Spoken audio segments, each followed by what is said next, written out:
자, 300여 개 단체들이 모인 서울민주진보교육감 추진위와 서울시민이 선택한 민주진보교육감 후보 정근식 서울대 명예교수님을 모셨습니다. 서울시 교육감 출마의 변 그리고 교육 철학 이야기 들어보도록 하죠. 자, 안녕하십니까 후보님? 예, 안녕하십니까? 네, 예. 반갑습니다. 예, 예, 어떻게 오시는 길 불편하진 않으셨어요? 아주 뭐 좋았습니다. 예, 날씨도 좋고. 예.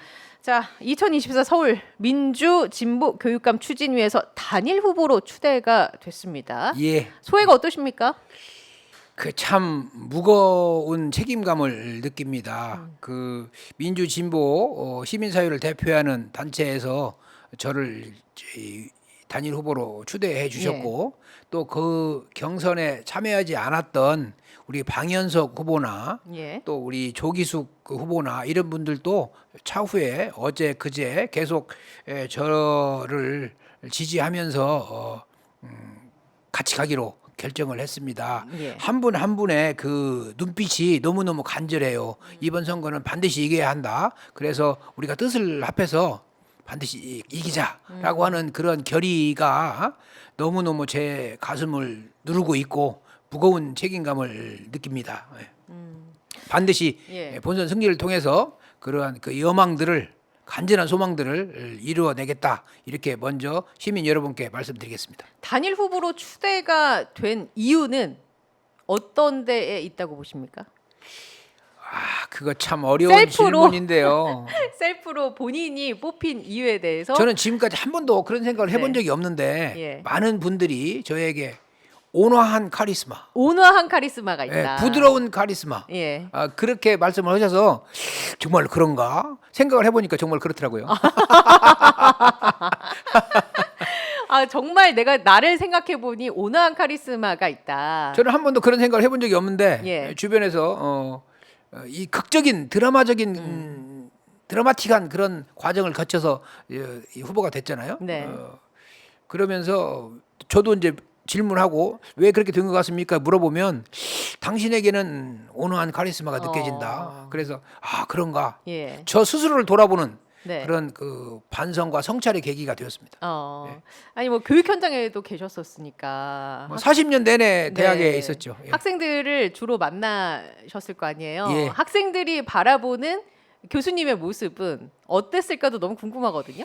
그이 온화한 카리스마가 있었는지 어땠는지. 교사 선생님들도 그렇고요. 예. 대학 교수들도 마찬가지인데 해마다 새로운 학생들을 만나요. 그렇죠. 그러면 아 세상의 변화가 어떻구나. 작년의 학생과 올해 학생이 어떻게 다르구나. 그 느낌이 오지요. 그러면서 새로움을 늘 이렇게 충전하는. 예. 그래서 저는 좀 덜 늙는 것 같습니다. 아, 그런 에너지를 늘 받고 그렇죠. 지내셨기 예. 때문에 그리고 이제 그런 학생들이 나의 선생이다. 예? 내가 선생이지만 동시에 학생들이 나의 선생이다라고 하는 모토를 가지고 있으면 끊임없이 새로운 세대로부터 배우지요. 어떤 거를 배우셨습니까? 그간.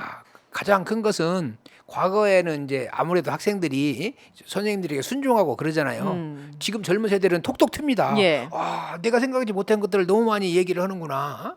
저는 늘 학생들에게 질문을 하게 하고 또 그 질문을 좀 더 다듬어주고 그러면 금방 변하죠. 그 질문들 중에 예. 가끔 생각지 못한 엉뚱한 질문을 하거나 예.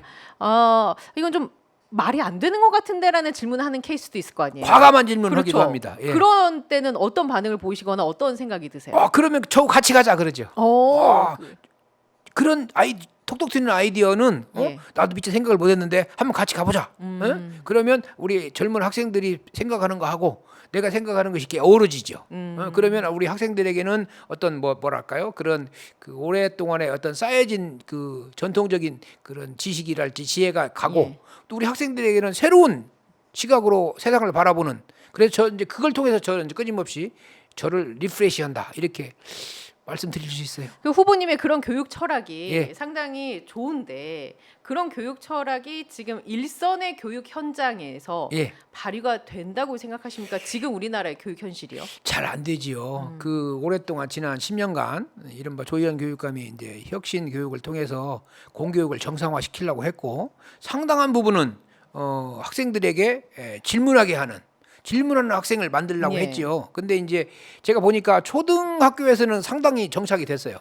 중등학교로 가면 중학교로 가면 조금 더 약해지고 고등학교로 가면 더 약해집니다. 왜? 네. 입시 장벽이라는 것이 부딪히는 거죠. 그런 그 질문하는 학생들을 키우는 네. 그런 그 교육 철학과 현재의 이 입시 교육이 부딪히면 예. 거기에서 이제 번번이 좌절하고 그럽니다. 그래서 이 초중등 교육의 그 개혁과 대학 개혁은 예. 굉장히 밀접히 연결되어 있다.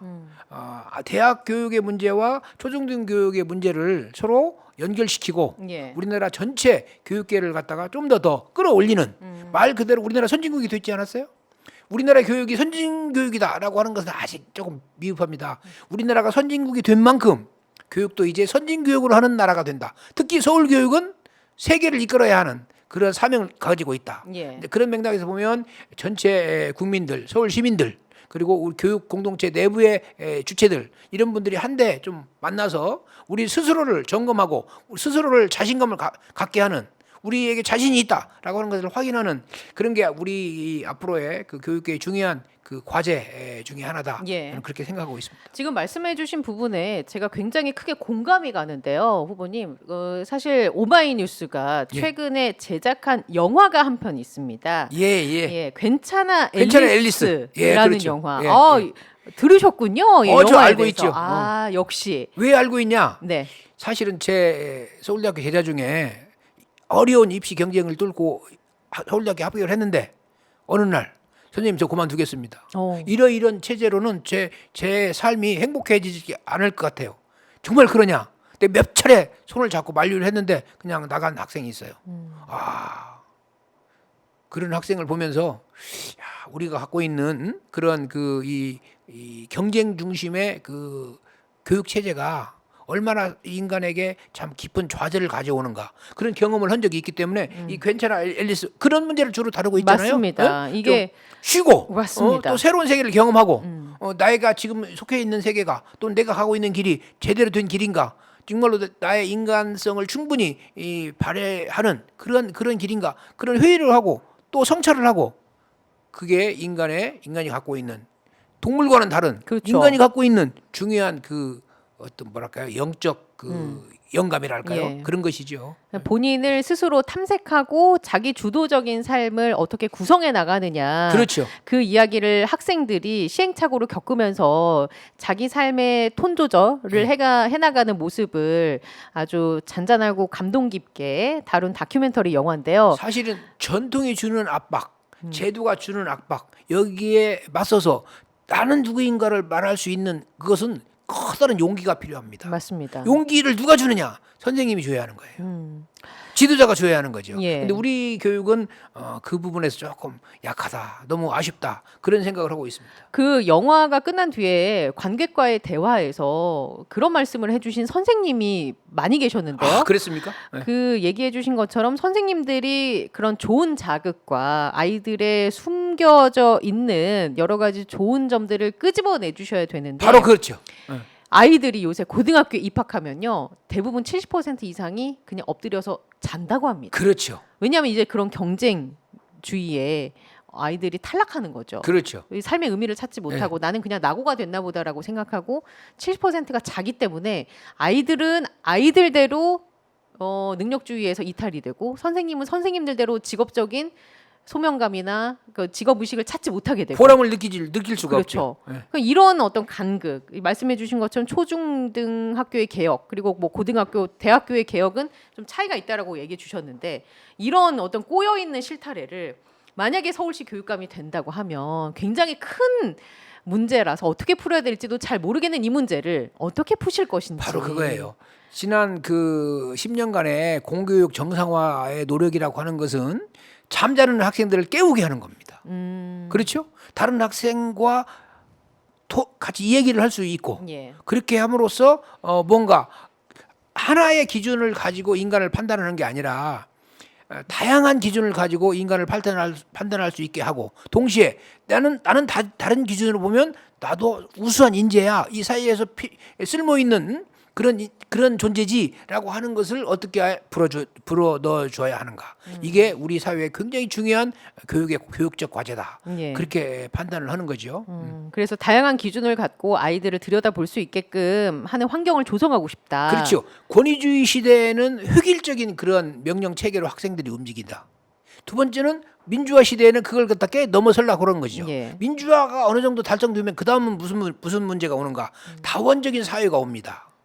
다양성을 존중하는 사회, 예. 서로 다름을 인정하고 나아가서 다른 사람들과 공감할 수 있는 능력, 이게 창의적인 능력의 첫 출발이죠.